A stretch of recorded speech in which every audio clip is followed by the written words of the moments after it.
Well, man, thanks for being here. I'm excited to get to talk to you and introduce you to our fans and our friends and everybody that listens to the show. Uh, Help me out with your last name, Martin Ruof. You nailed it. Ruof. Yep, that's it. Dude, love it, Martin. Welcome to Sweeter After Difficulty, man. Thank you for having me. I'm very excited to be here. Definitely heard some cool things about you. The show looks amazing. I listened to a couple things and yeah, I'm fired up. Thank you, and likewise. Yeah, I'm stoked about the combo. So a lot of times when I'm meeting someone for the first time, especially on this show, I don't like to take anything for granted. So I like to kind of take it back a little bit and kind of find out where you're from. So where do you come from? How do we end up with today's Martin? Yeah. Well, great story. I mean, well, great question, I should say. The story is interesting. Maybe it is a great story. I don't know. But, you know, uh, so here's the deal, and I'll give you the background in this manner because I think it's relevant to, the whole concept of sweeter after, difficulty. But so I'm adopted first and foremost. I was, born in Springfield, Massachusetts in 1969. I'm 56 years old. And my mother was Italian, father was Black. And that interracial marriage back in 1969 was a no-go, certainly in that area. And so I was placed for adoption, and then I was adopted by Fred and Sheila Ruof, about 6 months later. And Fred and Sheila, my whole adoptive family was white, or I should say is white. They still are. And, Right. and so we moved to Baltimore, Maryland when I was, I don't know, a year and a half, 2 years old. And so I really grew up in Baltimore, and it was really interesting. The Baltimore, I kind of feel like is sort of the gateway to the South, or I should say Maryland, sort of the gateway to the South. And, a lot of my history really began, with a lot of like racism at a very, very young age. And, it's interesting because that actually formed a lot of my identity, beliefs, roles that I created and whatnot, very, very early on. But had a great life. I mean, lived in Baltimore. Went to private school. In Baltimore, Maryland. Was pretty athletic. Did okay in school. I mean, not really, but I excelled at the things that I really wanted to, that I really enjoyed, and that I actually wanted to apply myself to. Got involved in theater after college. I went, and specifically, I should say, I really went to college specifically for theater, really. Lived in New York, studied there. So my background, I worked as an actor, lived in Los Angeles.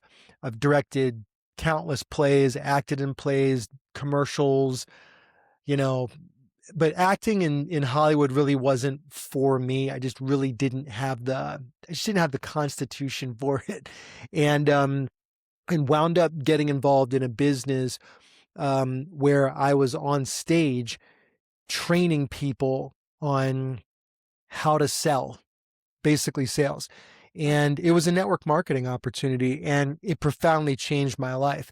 And so I spent 15 years literally flying all over the world, speaking in front of audiences of 10, 15, 20,000 people on a regular basis. Really, at the time, teaching what I thought was sales, but really it was how to be comfortable in your own skin and communicate effectively. And as I look back at it, what I really was talking about was identity. I didn't know it then. I wouldn't articulate it in that capacity at that point, because everything was under the context of this particular company and, making sales, being the best version of yourself, yada, yada, yada. But I had tremendous success in that company. I earned, millions and millions, millions of dollars. And, and then wound up suffering a lot of, very gradual collapse in my life, in virtually every area of my life. And, and that ultimately led me to where I am today, which is, what I do for a living. I'm a coach. I'm a transformational mindset guide. And, and anyway, I won't get too far into all of that, but, but that's my whole background, really. Yeah, yeah. Wow, Baltimore. So I've never been to Baltimore, but my little league team was the Orioles. So I don't know that if that's a tie-in for There you go. The O's, man. The O's are Uh, awesome. I mean, we grew up in California, and my grandma was like a Bleeds Blue Dodger fan. So obviously, I that's all I wanted was to be on the Dodgers in Little League. But it was the Orioles, which was fine.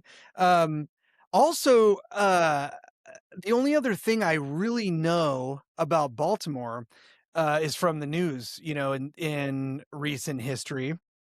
And it's interesting that you brought up the racism thing, and then that whole thing going on in Baltimore.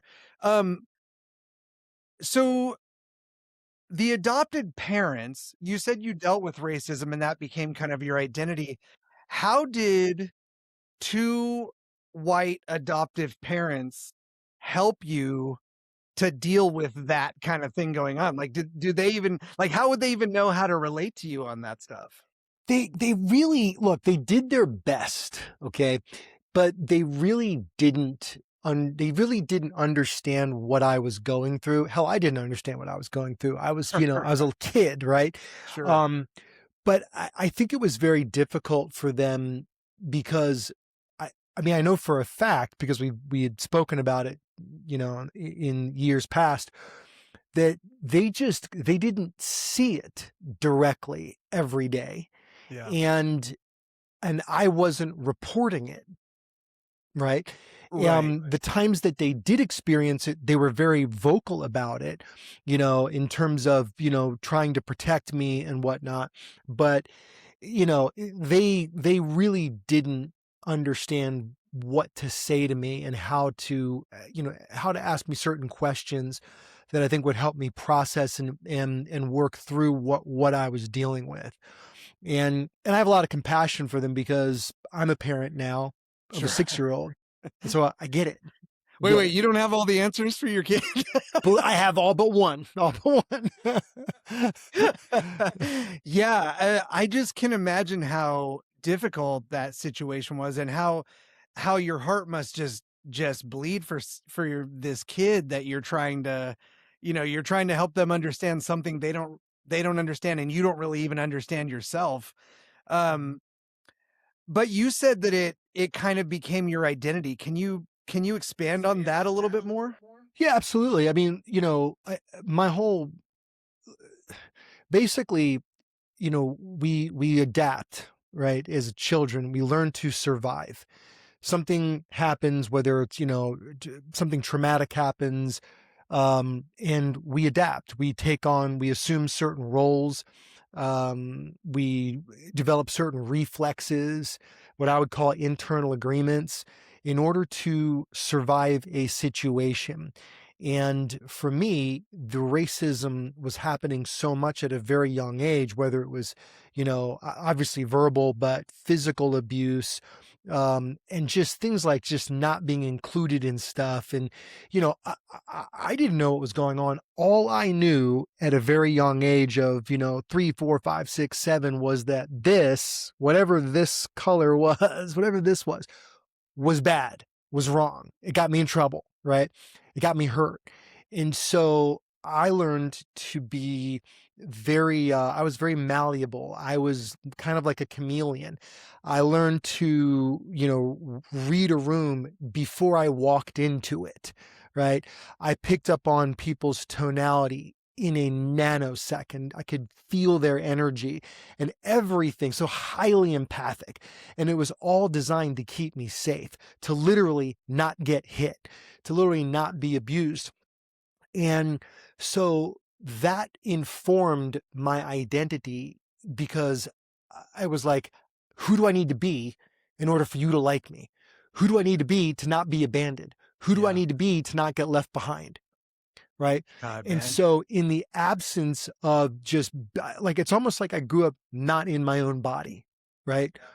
And um and that continued all throughout high school. In fact, it was worse in high school. And I say it was worse because, you know, I didn't look like, and this is, people would look at me and they go like, "What are you?" People look at me today, "What are you?"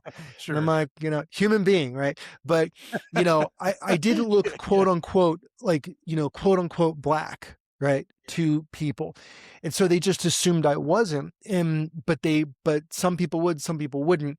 And so there was all that crap as well. And so again, I just learned to not be myself when I was around other people. So that's how my identity was really formed. And more importantly, I would say the masks, the roles that I took on were elaborate, from a very, very young age. And yeah, and again, it was all built to survive. Do you are you familiar with Enneagrams? Yes, Do you know what Enneagram number you are? I do not. Just curious because it's so relatable. I grew up with a mom who had me and my younger brother, and when he was only months old, our biological father left and left her as a 21-year-old single mom, with two boys, and she was still partying. She had no idea what to do, and as a result of that, as a very young kid, I started finding pieces of armor to put on that would not only protect me from her volatility, but also protect her from other people, right? So it was like a sentinel role. I felt very responsible for her and for my brother. And so just like kind of what you're saying reminded me so much of these like situations. It was for me, it wasn't about being liked, but it was definitely about being safe, right? It For was sure. definitely about protecting myself. For sure. So I can only imagine, and I'll let you tell the story as it goes, but I didn't even really start to unpack this stuff in my life until, well, really within like the last 10 years. Um, so what was your experience? Was that you said it was through high school? How did that start to kind of unpack, or are you still living that way? Like Yeah. Yeah, yeah. I mean, ironically, I didn't really start doing deep personal work on myself until I was living in Los Angeles. I did it at various periods of my life, at certain points in my life. When I lived in Los Angeles, I was waiting tables, and um, I went to some seminar called The Millionaire Mind, and with T. Harv Eker. I don't know if you're more familiar with it.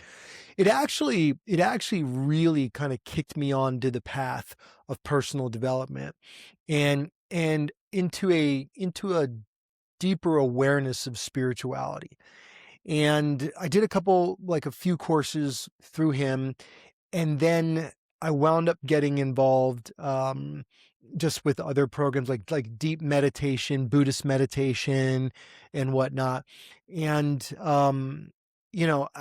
I basically I basically started doing like really focused identity work when the shit really hit the fan in my life. yeah, I had really significant success. And I was living in a beautiful home, in the hills, just around, like Mulholland Boulevard, anyway, LA, like sure, basically in yeah, the hills. yeah, Had an beautiful. incredible house, driving the cars and I had all this stuff, right? And, I just remember I was walking around like, just, I knew something was off. Something internally was just off. And I never felt safe. And it got to the point where I didn't feel safe even when I was by myself. And I'm like, just, eh, I was constantly avoiding myself, avoiding that feeling. And I started distracting myself in all kinds of ways, whether it was spending Sure. lots of money, whether it was drinking, sex, you name it. And Yeah. I wound up getting involved in a 12-step program for a period of time because I was really like destructive. And that is where I met a couple of people that completely changed my life. And I should say, like, they didn't change my life, I did, but they introduced me Sure. to a path and to Yeah. a process, a framework that actually and into language that really helped me slow down, realize I wasn't alone, and I wasn't the only person that was thinking the way I was thinking, that was doing the things that I was doing, and that like calmed me down enough, and it quieted the noise enough that I could really start focusing on doing deep personal work. Yeah. And that, I think that's really where it began. But I think for myself, I was very motivated by um, when things by significant breakdown, right? I was look, you're either moving towards something or you're moving away from something, right? Sure. I was moving away from something for, a long period of time.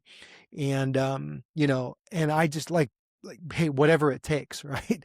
But it was really when I was burning through millions of dollars and blah, blah, blah, blah, blah, and things were really falling apart. That's when I got really serious about doing the work on me. So, Did you grow up with any kind of faith, or was that something that was part of your upbringing? no, I did not. No, my father was an ordained Catholic priest who left the priesthood because he wanted to get married. And so he would take us to church every now and then, but no, I didn't. No, no. Yeah, nothing personal. It's interesting. So I think I was around, I don't know, 5 or 6. My mom was looking for something because she was partying and alone, and she ended up meeting up with these people that were part of a church called Assemblies of God, which are like the people who are rolling around in the aisles and, speaking in tongues and all the crazy, just Yeah, just wild, like crazy stuff. yeah. I remember everybody in my family was super big into music when I was a kid. So Hmm. my grandma had a giant album collection, my uncles all did, and my mom did. And one of the things that the Assemblies of God people did when they first met her was they came over and they broke all her non-church albums. So they had a big party where they just broke 200 albums probably. What? Just all Ah, I mean, like, the best music ever made by humans, and they're yeah. just it was just like a crazy, like, Wow. knee-jerk overreaction to, um and it'll tie in a little bit, later on, it'll make more sense why I'm kinda laying the foundation for this, but, um, it was such it seemed to me to be so extreme, right? Like, the things that you're talking about, the things that you wanna do, we didn't have a problem with them before you came and said, "There's a problem with this," Right. right? And then all of a sudden it was like, "Oh, okay, well, this is what everybody's doing, and they've known about this stuff longer, so they must be the subject matter expert. We must need to break all these albums," right? It's like, just is what it is.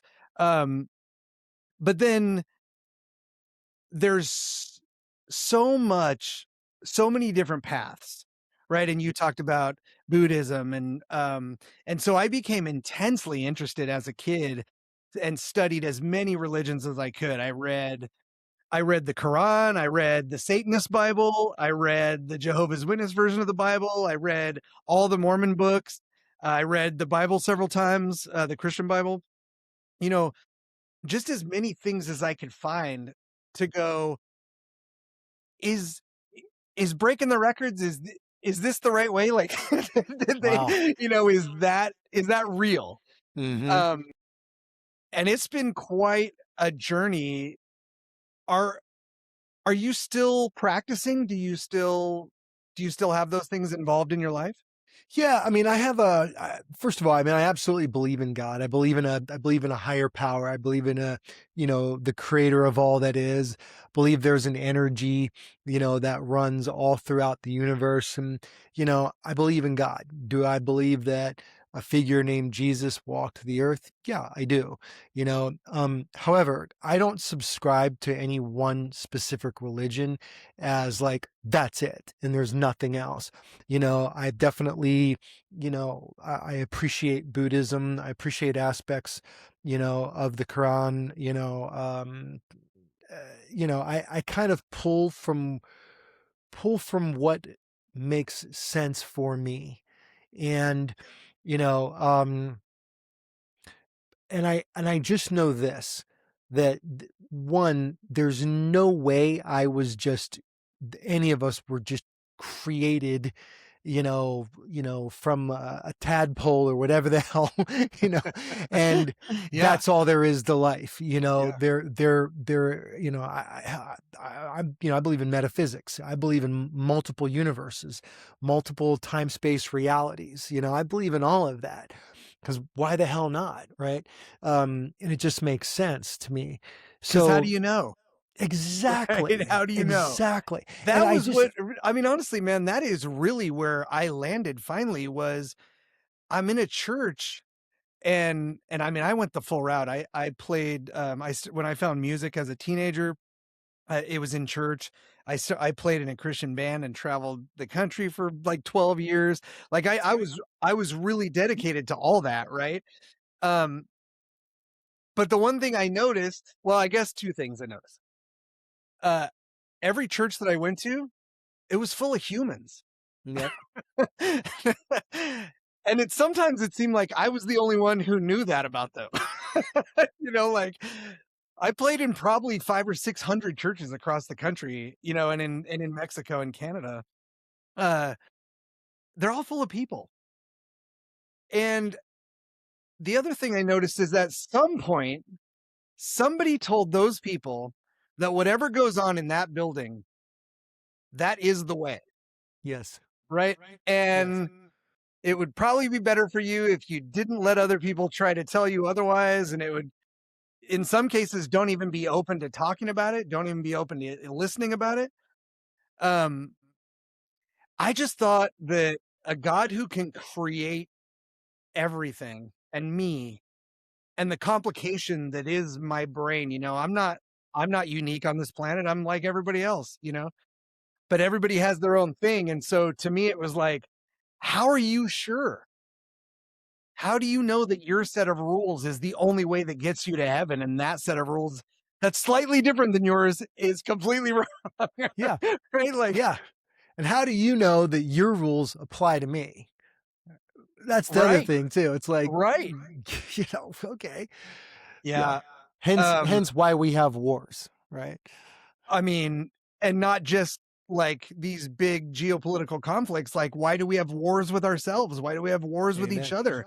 You know, Exactly. um, yeah, man, that's crazy. Well, I appreciate you talking about that. I know, the faith and spirituality and religion can kind of be dicey topics for people sometimes. I Yeah, appreciate you being open about it. yeah, of course. I mean, and I have a lot of friends who are Christian and, devout Christian.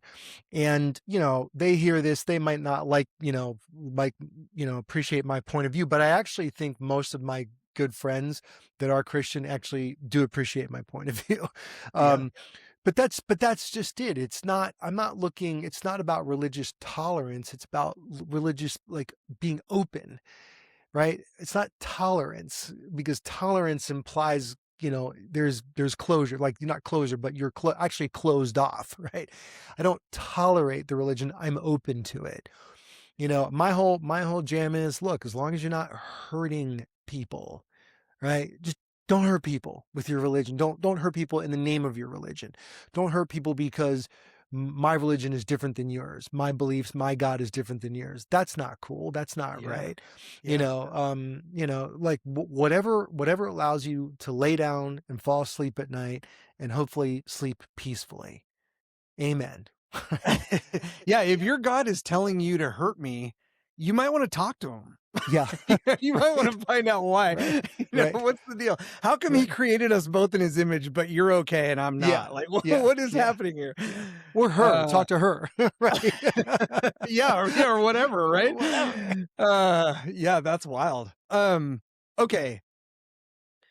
But so you got into the acting, you got into, well, for I mean, if anybody's spent any kind of time in LA or Hollywood, they know what a challenge that can be just on a human level, trying Yeah. to navigate those murky waters.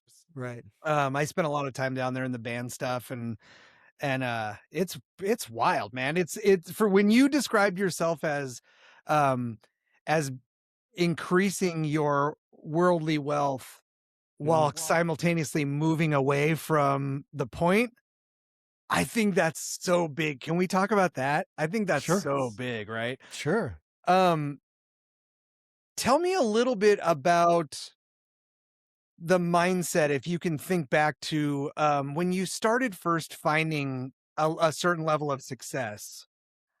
Um, how did it shift? Like, you everybody thinks, right, that if you start becoming successful or you start making money, then that's going to lower your problems. It's gonna lower your anxiety and your stress, right? It's gonna take all Right. those things away. Right. I'm not sure where that misconception comes from, but talk about that, right? I've never made $1,000,000. Tell me about that. Well, it's really fun for one thing. I mean, it's really cool to have a lot of money, especially, I didn't grow up with a lot of money. I grew up with friends who were obscenely, or at least their families were extremely rich, and many were full on wealthy. And so for me, the pursuit of money was actually the pursuit of acceptance. It was just another way to not it was another way to be accepted, to not be abandoned, to not be left behind, right? As I said, I spent the majority of my life running away from, or like moving away from something instead of moving towards something. Does that make sense? Like I was running from the feeling, 100%. yeah, running from the feeling of I'm not enough. Not even, it wasn't Yeah, even a feeling, it was a belief. yeah. Running from the internal agreement, that I've got to perform in order to be loved, in order to be accepted. I have to be anything other than what I actually am, right? And look, that was a survival mechanism that served me extremely well. And then it became ultimately a prison that stopped serving me in many ways. However, however, knowing how to read a room before you walk into it is actually a pretty freaking badass thing. Being able to look at someone and hear, like, truly, like being able to listen deeply serves me extremely well now Yeah. when I'm working with clients. And so the things that I use to survive, I have learned to use to actually thrive and to serve other people.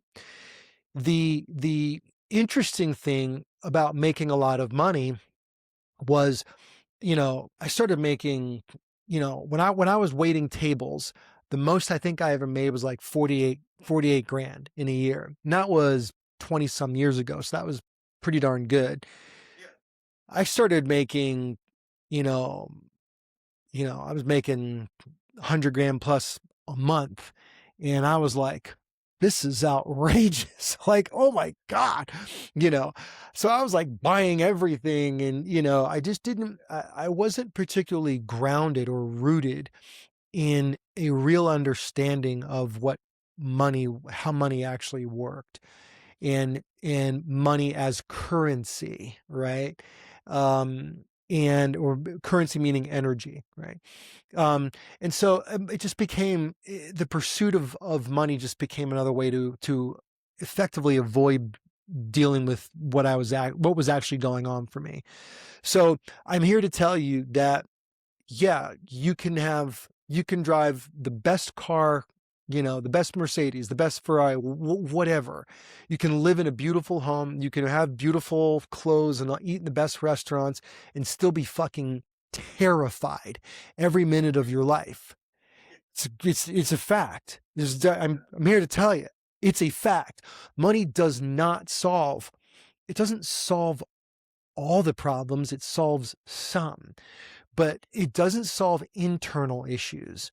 And, I think that for me, I attempted to solve internal you know, challenges with external forces, and it just didn't work. And so now it's the exact opposite, right? In what I learned is that, and I'm sure, you've heard this, a lot of people have heard this, but it's really frequency precedes form. For me, I was always form preceding, like form, creates frequency. And it just at some point it just stopped working for me. So Um, so I'm a big fan of, and you keep saying survival, so I want yeah, to. I keep having this picture in my mind. I watch a lot of these shows like Alone yeah, and like Naked and Afraid, and like a lot of these yeah, funny shows, yeah, um, where people go out in the woods to survive, right? yeah, And I'm always blown away by the people who, you get a lifeline, right? You get a radio to call out if you need yeah, help. yeah, I'm always blown away by the people who call after 20 minutes. I'm yeah, like, you yeah, couldn't survive being alone for 20 minutes on a beach in a beautiful place, yeah, just the prospect of real life became so big that you can't do it. You can't yeah, imagine thriving in that, right? So right, you're done instantly. yeah, Um, I think there a lot of that is people practice surviving at home, and then eventually it gets too uncomfortable and they go, "Okay, now I'm gonna go inside and I'm gonna take a hot shower and I'm gonna eat. I'm gonna do I'm mm, gonna do all those things." When you don't have to survive, there's no way for you to understand the reality of it, right. right? So, when you're forced to survive, what is it, or maybe do you think there's a common thing that people find that causes you to flip that switch from survival to thriving? Right, and Yeah. do you think, I guess I should let you answer, but I have kind of a follow-up because, do you think that the longer you spend in survival mode, the more difficult it is to even understand that you've moved into a thriving place? Well, I think you're either in survival or you're in thrival. You're either Yeah, in one or the other, right? yeah. I think But do again, you always know? Can you always tell? well, now I can. Yeah. I don't think, So what was the distinction then? What was yeah. it, what was that lightning bolt that flipped the switch for you where you went, "Oh, I realized that now I was just surviving." Like now, like what is that? Yeah. When everything fell apart, when the money like started losing millions of dollars, when things just got so bad. Look, pain is a tremendous clarifier, Yeah. right? Yeah. And it helps you see clearly and experience enough pain, enough breakdown, enough collapse. Yeah, you're going to start seeing shit clearly. And at some point, you just, I believe you just you hit a point where you go, I can't take this shit anymore. Whatever I'm doing is no longer working. It's not serving me in the way that I want it to. Whatever I'm doing is bringing me too much pain. I can't keep doing this anymore. I think it's a beautiful place. Like Alcoholics Anonymous, they say, you hit a bottom, right? Hitting your bottom is a beautiful place, like the bottom of the barrel. Like I used to say to people I would sponsor, I'd be like, I pray you hit your bottom because there's only one way to go, only one Yeah, direction to go. you can You only can look either up, right? yeah, you can either wallow there, which people will, or you can rise. Yeah, But at least you can't go any further except death, right? right. And and I just think that a lot of people get to a point where they just realize whatever I'm doing isn't working. I give up. Surrender. Surrender is extraordinarily powerful concept, Absolutely. and you can like And there's that saying. terrifying, right? Yeah, it can be. It can be absolutely. Yeah. But people say, is they're saying, seek humility, or it will be delivered to you. Right. I The love that. flip side, but the other aspect of it is seek surrender, or it will be delivered to you. Sure. And it's like, you know, being willing to just let go, being willing to know, hey, maybe what I'm doing isn't, maybe I don't know everything. Maybe what I'm doing isn't actually the best way. That I think leads people towards thriving. But, but, you know, most people are living in survival mode, and I didn't know it. Especially, the irony is when I was earning millions of dollars, I was like, I'm thriving. Look at my car. Look at Right. this. Look at that. But all somebody had to do was just get me quiet enough, and the fear would kick in. I couldn't look people in the eye. Like that's not thriving. That's terror. And terror is not thriving. Peace peace is a sign of thriving. Peace, presence, capacity. That's a sign of someone who's thriving. Thriving doesn't just mean financial abundance. There's people that are living paycheck to pay, not paycheck to paycheck, but they don't have tens of thousands of dollars in the bank, but they're peaceful. They enjoy their lives. They show up for their friends, for their families, for themselves. They don't abandon themselves. That's thriving. Fucking peace is extraordinary. So, we've all heard stories of billionaires that kill themselves.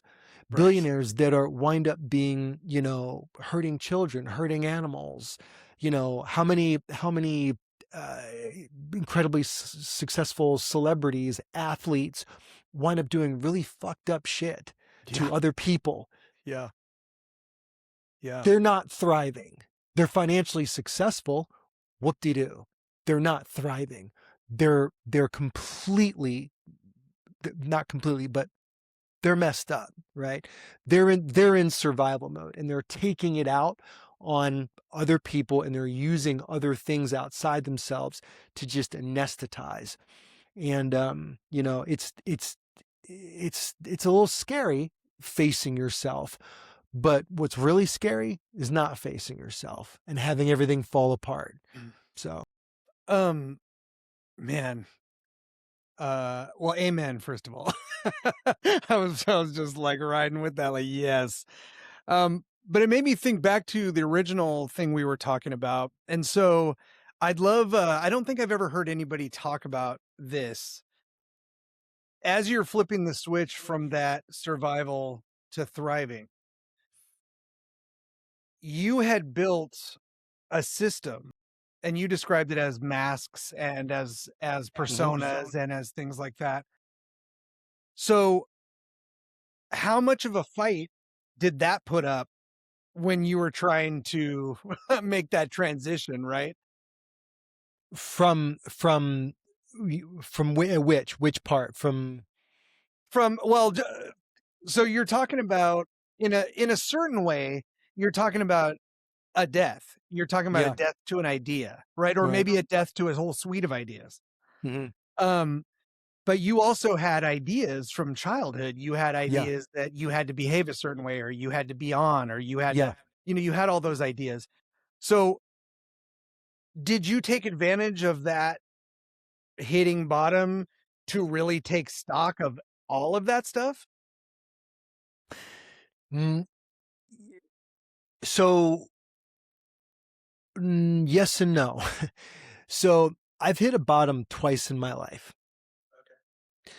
I hit a bottom, through addiction when I was waiting tables, and my life just got incredibly unmanageable, right, as the saying goes.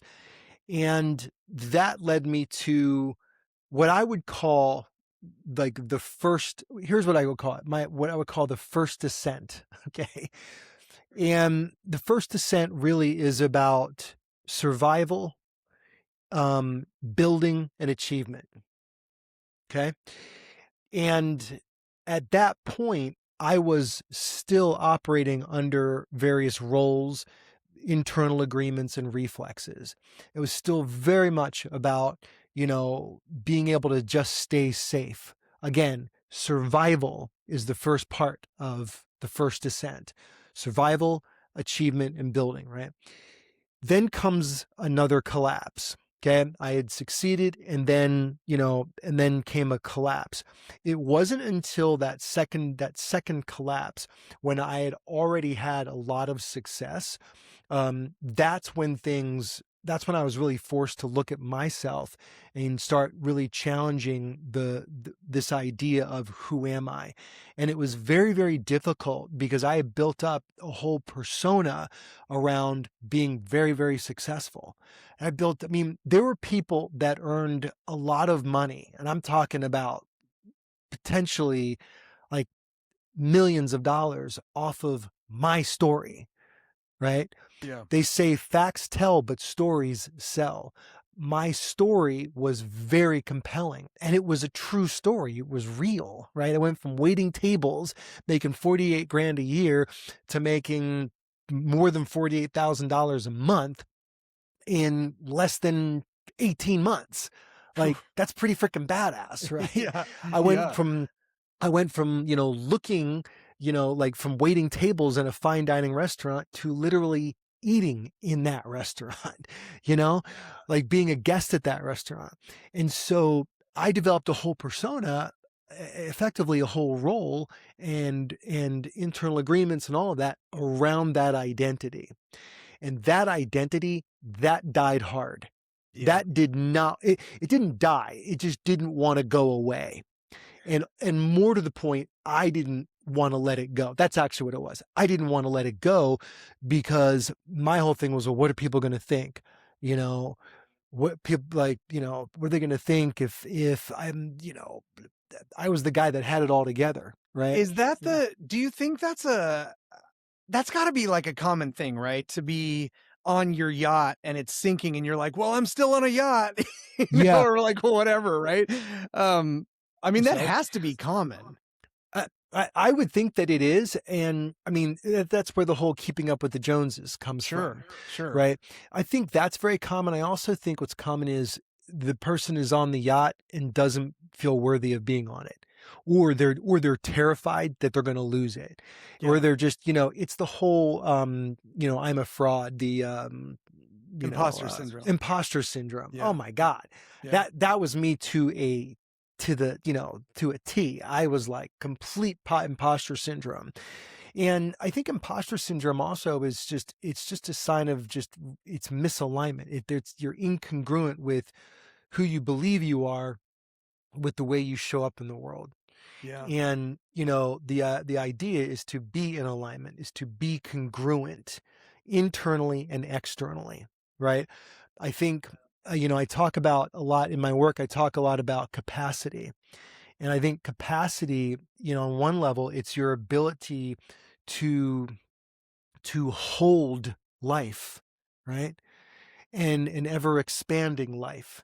And by life, I mean joy, abundance, freedom, laughter, love, pain, you name it, all of what life is. But capacity, I think, is actually, it's more of a bridge between your the internal work and the sort of the outer form, right? And do you know what I mean by that? Yeah, The yeah, internal yeah. work and the external experience, or the the I think the external form, yeah. And I think that's actually really what capacity is. It's the bridge to that. And I think a lot of people suffer from a very, very limited capacity to hold life, not control life, to hold it, to embody it.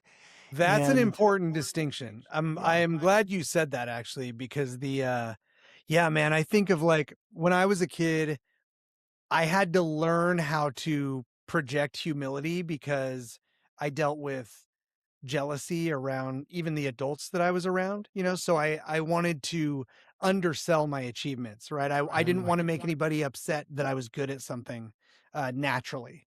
And so I've taken, and this is still a thing that I struggle with, even though I feel like I have a much better beat on who I am as a person and my sort of place in the grand scheme of things. I still struggling a lot with imposter syndrome, just because I always feel like I need to project that humility first, and then I think I'm exhibiting something that people are recognizing as cool, and then I'm making it sound like it's not that cool. Like I'm almost selling it with behavior Right. and then taking it back with my words, right? Right. Like, uh, and I think that you use the exact right word. It's it's a fear of losing control of at least of the known, right? Like you don't know what the unknown is. Your Yeah. capacity becomes uh it's a perception of diminished capacity, not necessarily the reality that your capacity is less. Yeah. Yeah, absolutely. And yeah, at the end of the day, everything I think really comes down to a relationship, right? A relationship with self. Yeah. How we relate to others, but it really stems from how we're relating to ourselves. And if if we're ever living under a or inside of a pretense, a facade, a mask, whatever, then you cannot be fully connected to another, right? And Yeah. and and We ultimate talk about that concept a lot on this show, really, right? Just because I think intense personal honesty is just a crucial part of being a human, right? yeah, Or at least an effective human. yep, So I guess we always end up hitting this wall of like, number one, what is the trigger that causes you to decide that you need to audit your belief system, your practices? What are those triggers? And yep, why doesn't why isn't it common? Why isn't that like I can't just go to someone and go, "Well, here's one of my triggers and this is how I defeat it." And then they go, "Well, I have no idea what that even is. I don't relate to that at all." mhm. Why do you think it is um that we don't audit, and what are do you have any personal triggers that cause you to go, "Okay, I know what I've come through and I know what I am. How do I make sure that my belief system hasn't become out of control like it has been in at previous, you know, dispensations in your life?" Yeah, I mean, well, for one, I have a 6-year-old. We have a 6-year-old, and I have a wife. And so, and really, what that is, Randy, they're witnesses. Yeah. Okay, they're witnesses, and they are mirrors.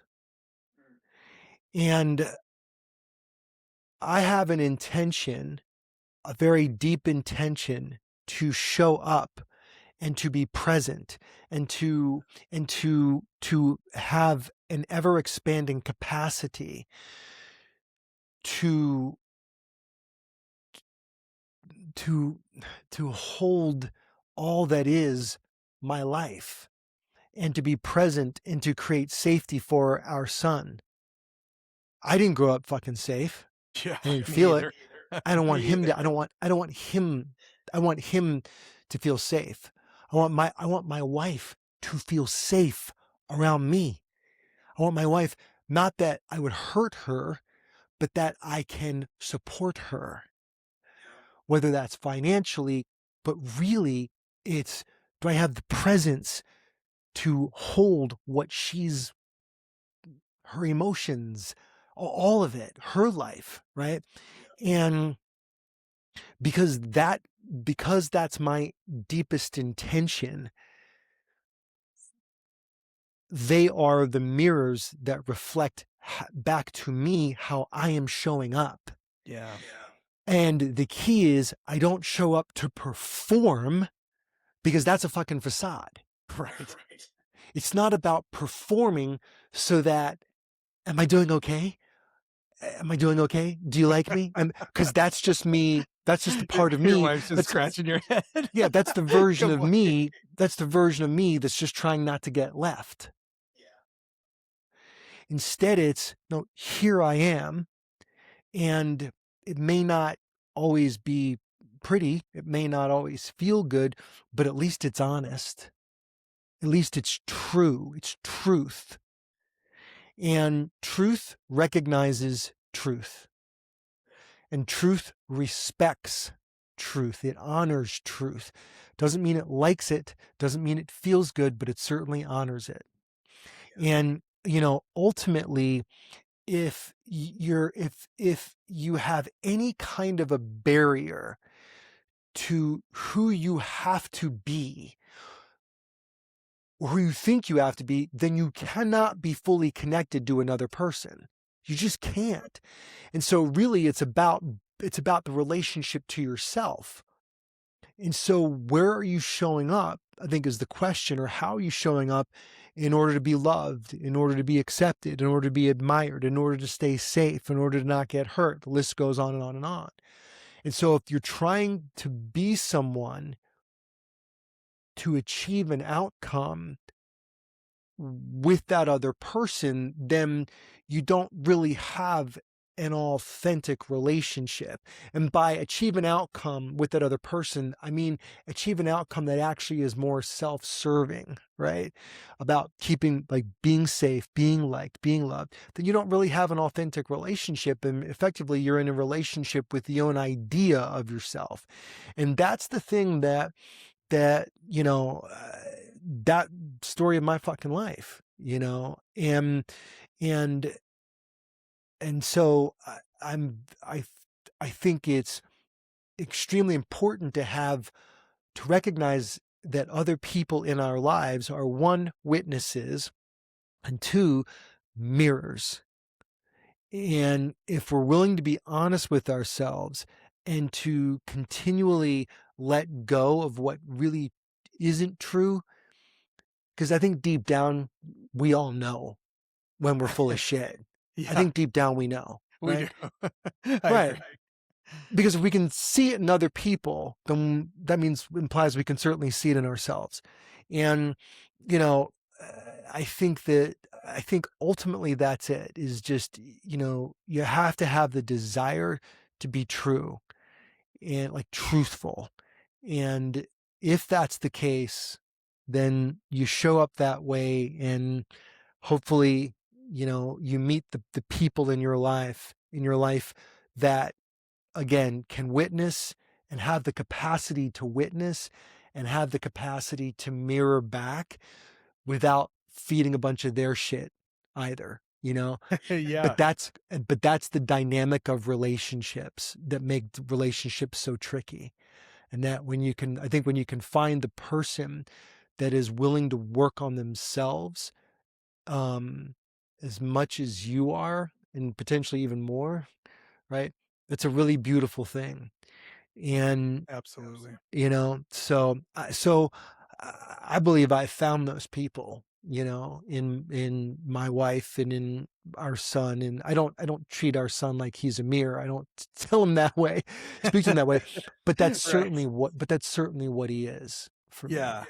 So, That's beautiful, man. I'm really glad. I feel like I found that too, and I think that I think you're right. It is a game changer for sure. What so the show is Sweeter After Difficulty. That's the mhm. philosophy. Yeah. How are you applying the sweetness on the other side of that? Yeah. What's that life look like now?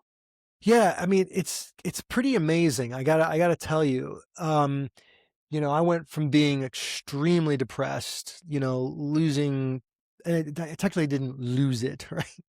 But the outcome was, more than $10 million left accounts.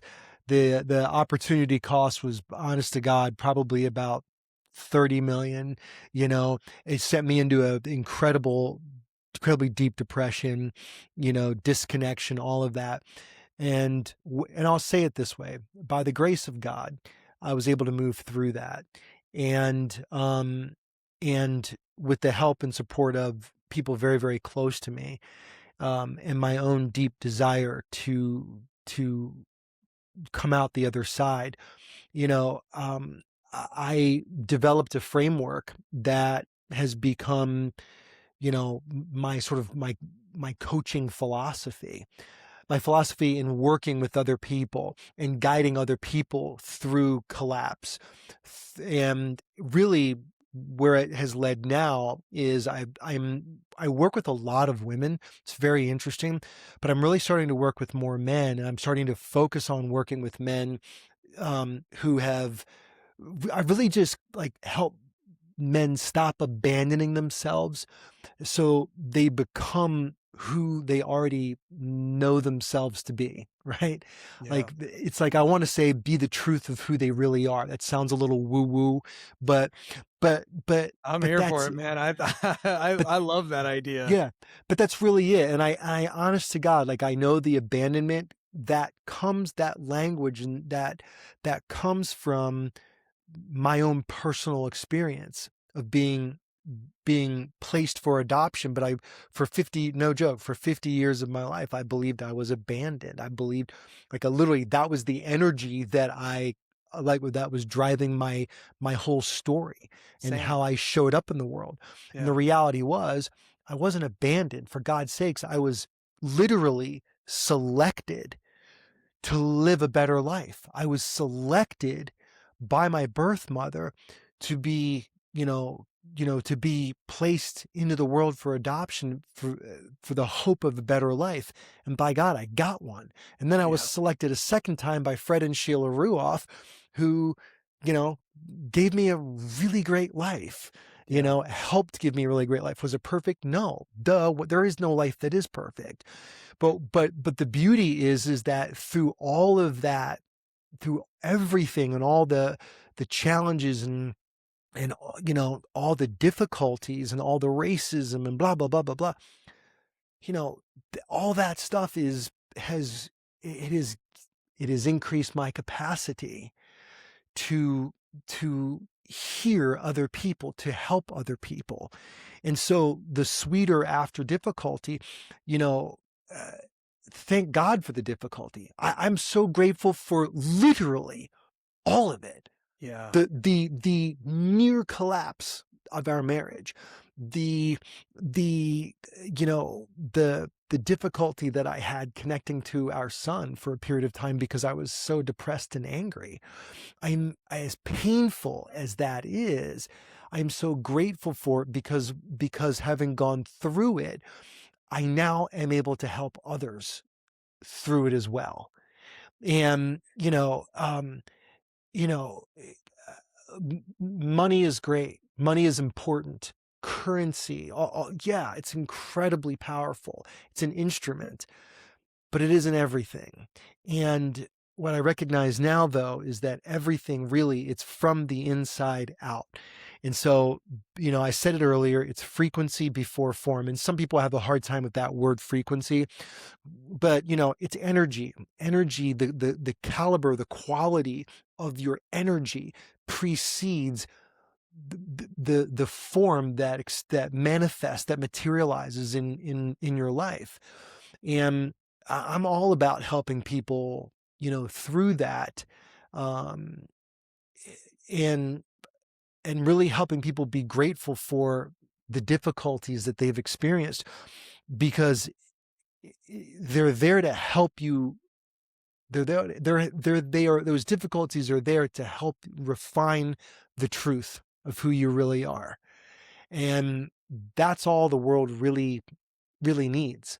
It needs the true you, the true version of you, because you have gifts and skills and talents that no one else has. You have something to deliver this world that no one else has. And that's really, I think, what it's all about. Contribution is the highest order. It just is. Contributing to our community, certainly, but contributing to the planet at large, humanity, I should say, at large. Game on, man. So I in love any that. event, yeah, I mean, is my life perfect? No, of course not. But it's freaking amazing. And we say it every day. And my wife and I get up every day and I'm just I'm looking out, sitting on our porch or in the patio, looking at the sunrise, and just like, I'm so grateful. I'm so blessed. I would not, as challenging as certain things were, I wouldn't change an ounce of it. I really wouldn't. I really wouldn't. So, Man, your story was made for this show, Martin. I love it so much, and mm, I'm so grateful that you're just willing to speak about it so openly. It's so powerful, and I know so many people out there could take so much away from it. How do they find you? How do they plug into this more? How can they be part of your community? Where yeah. can we go? Yeah, thank you. Well, I'm on Instagram, just Martin Ruof, same thing, Facebook. I'm on LinkedIn, but not really. I'm working with our friend Brett to upgrade some of that stuff. But I do I'm also Martin. You can find me at martinruoff.com.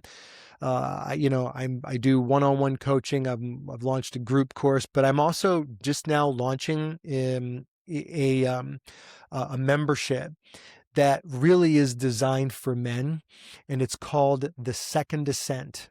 The Second Ascent, and again, it's really designed for men who are ready to just stop abandoning themselves and like live to the capacity that they really know they're capable of living. And yeah, so I love that's it. that. Yeah. Well, man, I'll make sure I get all of those resources and link them in the show description. Make sure people can find you. Everybody that's stuck with us through this amazing conversation, uh, you know, drop us a comment, let us know. Have you ever dealt with any of this stuff? What do you think about the difference between surviving and thriving? Have you ever thought about it as a method of increasing your capacity for everything in life? We'd love to hear about that. And as always, if you haven't already, go subscribe to the show, set your notifications, like, share, do all the things for our algorithm, but mostly keep coming back. We just love to have you as part of our community. We're so grateful for you listening. This show is really just designed specifically for conversations like this. And as always, I like to end the show with a little bit of gratitude. Uh, I feel like I met a brother today. Like I somebody love. who really like so much of what you said. I just relate to it so much, and it's so powerful. And so again, just meeting you for the first time. Thank you, Martin. Thank you for your heart. Thank you for sharing your story. Well, I appreciate it. I appreciate you having me on. I really enjoyed it, Randy, and you're awesome. Thank you. I look forward to more conversations.